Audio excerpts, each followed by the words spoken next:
শুভ সকাল আমার প্রিয় বন্ধুরা, কেমন আছো তোমরা সবাই? আশা করছি তোমরা যে যেখান থেকে ভিডিওটা দেখছো প্রত্যেকেই খুব ভালো আছো।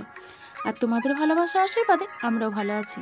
মেদিনীপুর জেলার ছোট্ট একটা গ্রাম থেকে আমি পিউ আমার ব্লগ চ্যানেলে আরও একটা নতুন ভিডিওতে তোমাদের সবাইকে জানাই অনেক অনেক স্বাগত, অনেক অনেক ভালোবাসা। তো আজকের ভিডিওটা আমি সকাল থেকে শুরু করেছি, আর আজ হচ্ছে বুধবার।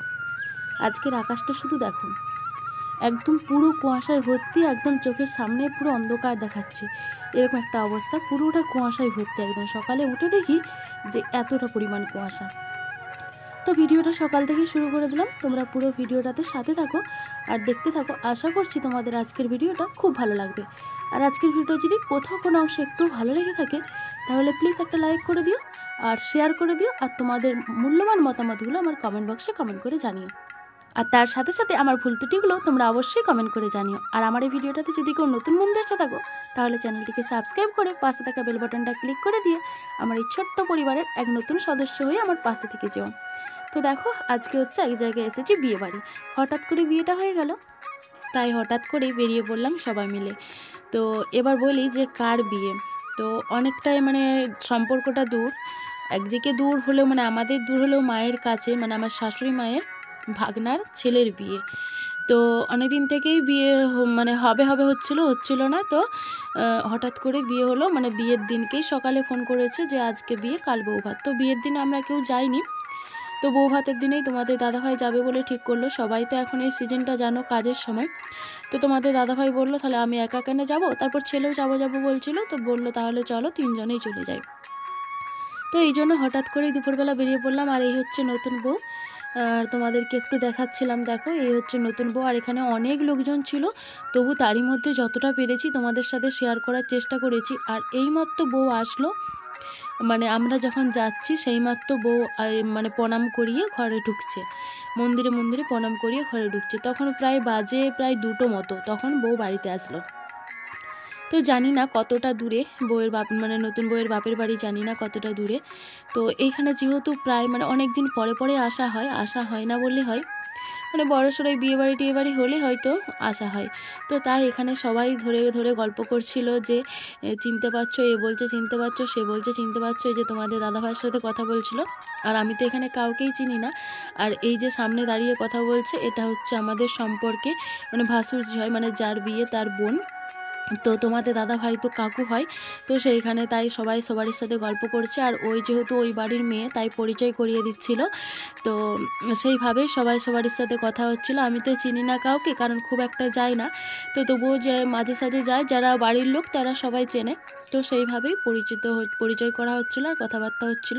তো খুবই ভালো লাগলো। এক মন্ত্রের জন্য গিয়েছিলাম, বেশিক্ষণের জন্য নয়, দুপুরেই গিয়েছিলাম। বাড়ি থেকে বেরোতেই প্রায় 12:30 একটা বেজে গিয়েছিল। এখন শীতের বেলা, ছোটোবেলা জানোই তো।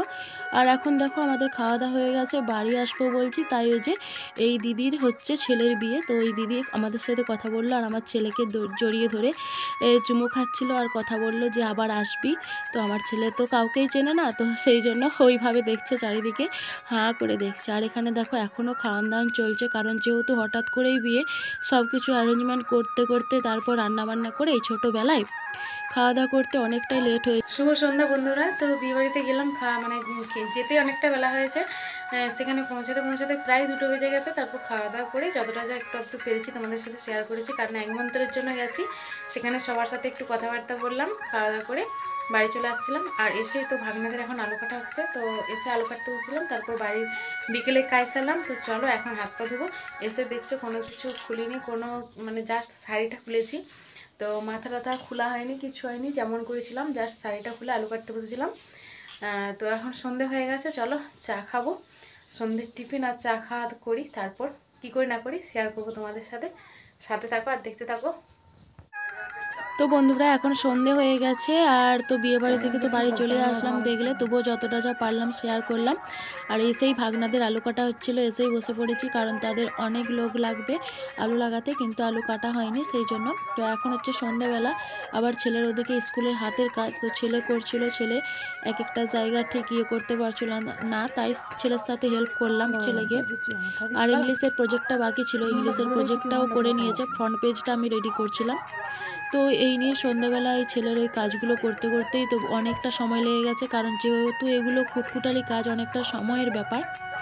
তো ছেলে তো অতটাও বড় নয়, তো তার জন্য ও কিন্তু অনেকটাই করতে পারছিল, তো তার জন্য যেখানগুলো ঠিক ঠিক কায়দা করতে পারছিল না একটু করে হেল্প করছিলাম। তো প্রত্যেকটা কাজে আমি এটাই করি, যেটা বলেছি, পড়াশুনো থেকে হাতের কাজ সবটাই ও যতটা পারে ওকে করতে দেওয়া হয়, যখন নির্ঘাত না পারে তখন একটু সঙ্গে লেগে থাকি। তো তোমরা যারা যারা এতক্ষণ পর্যন্ত ভিডিওটা দেখছো সবাইকে অনেক অনেক ভালোবাসা আর অসংখ্য ধন্যবাদ। তোমরা এভাবেই আমার পাশে থেকো, আর যারা এখনও লাইক করতে ভুলে গেছো প্লিজ একটা লাইক করে দাও। আর আমার আজকে ভয়েসটা শুনে বুঝতেই পারছো আমার ঠান্ডা লেগেছে, জ্বর, তো ভয়েসটা দিতে একটু অসুবিধা হচ্ছে। তো যদি কোনো প্রবলেম হয় তোমরা একটু অ্যাডজাস্ট করে নিও, তবুও আমি চেষ্টা করছি যে একটু মানে মানিয়ে নেওয়ার, মানে তোমরা মানিয়ে নিও। আর আমি সেইভাবে একটু ভয়েসটা দিচ্ছি, কারণ ভিডিও তো দিতেই হবে, শরীর খারাপ হলেও হবে না, কারণ এমনিতে অনেক দিন ফোন খারাপ হয়ে যাওয়ার জন্য চ্যানেলটা ডাউনেই যাচ্ছে। তো যাই হোক, তোমরা সাথে থাকো আর দেখতে থাকো। এবার ওই জায়গাটা আমি একটা জিনিস করে দিয়ে দাও।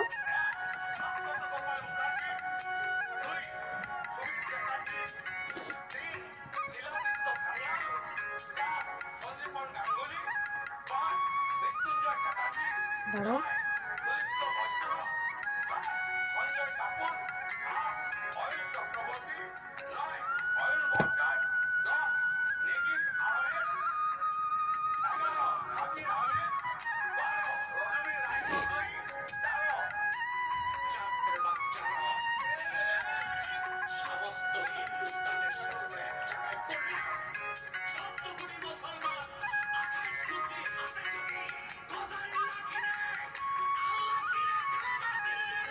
কি করছিস?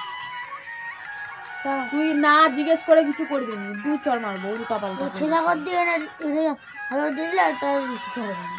ছানা করে দিলে সেই তার সাথে বেরিয়ে চলে, ছানা করা চলবে না। ওটা বেশি ছানা করে দিলে সেই তার সঙ্গে চলে, তাহলে তোকে এমনি বলছি যে না জিজ্ঞেস করে কিছু করবি না। এই দুটাকে একসঙ্গে ইয়া করবো কেন? আগে করেছি তো, দুটা করেছি, আবার তাহলে দুটো আলাদা হয়ে যাচ্ছে কি করে?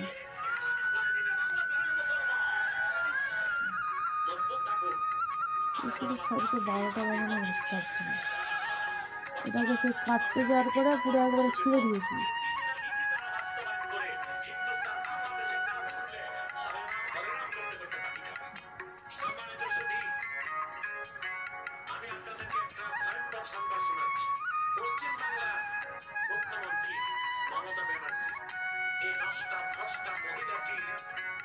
ভারতের প্রধানমন্ত্রী মুসলমানদের রক্তে যার হাত রঞ্জিত সন্ত্রাসী খুনি মোদীকে বলেছে বাংলাদেশে শান্তি রক্ষী বাহিনী পাঠাতে।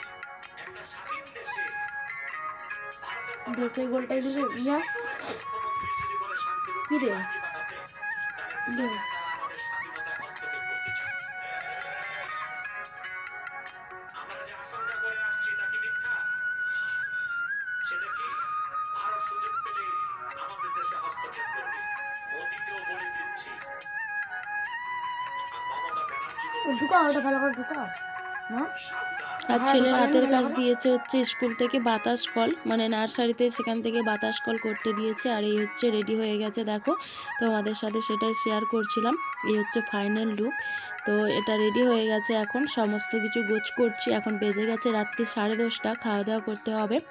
তো বিছানাটার অবস্থা দেখো, কাগজপত্র কাটাকাটি করে একদম অবস্থা কাইল করে দিয়েছি। তো তোমাদের সাথে একটু ফাইনাল লুকটা, যেহেতু রাত্রিবেলা, তো একটু ভালো করে বোঝানোর চেষ্টা করছিলাম তোমাদেরকে। তো দেখো, দেখে অবশ্যই কমেন্ট করে জানিও যে কেমন হয়েছে হাতের কাজটা। আর এই হচ্ছে ইংরেজি যে প্রজেক্টটাও করেছে তার ফ্রন্ট পেজটা একটু রেডি করে দিলাম। তো এই সব মিলিয়ে আমাদের এখন এবার রাত্রিতে খাওয়া দাওয়া করে শুয়ে পড়বো, আর কিছু শেয়ার করার নেই। তো চলো, আজকের মতো আমি ভিডিওটা এখানেই শেষ করছি। তোমরা কিন্তু অবশ্যই একটা করে লাইক আর তোমাদের মতামত কমেন্ট করে জানিও, আর শেয়ার করে দিও। নতুন বন্ধু হয়ে পাশে থেকো আমার ছোট্ট পরিবারের নতুন সদস্য হয়ে। আর ওই ফোনে চলছে ভিডিও। তো চলো, ভিডিওটা এখানে শেষ করছি। আবার দেখা হবে আগামীকাল আবার একটা নতুন ভিডিওর সাথে। ততক্ষণ তোমরা সবাই সুস্থ থেকো, ভালো থেকো আর আনন্দে থেকো। আর এখানে একটা ছেলে করেছে ফুলদানি, এই ফুলগুলো কাগজ দিয়ে তৈরি করেছে। তো কেমন হয়েছে অবশ্যই কমেন্ট করে জানিও জিনিসগুলো কেমন হয়েছে। তো চলো, আগামীকাল আবার দেখা হবে নতুন একটা ভিডিওর সাথে। ততক্ষণ তোমরা সবাই সুস্থ থেকো, ভালো থেকো, নিজের খেয়াল রেখো, নিজের পরিবারের খেয়াল রেখো। টাটা বন্ধুরা।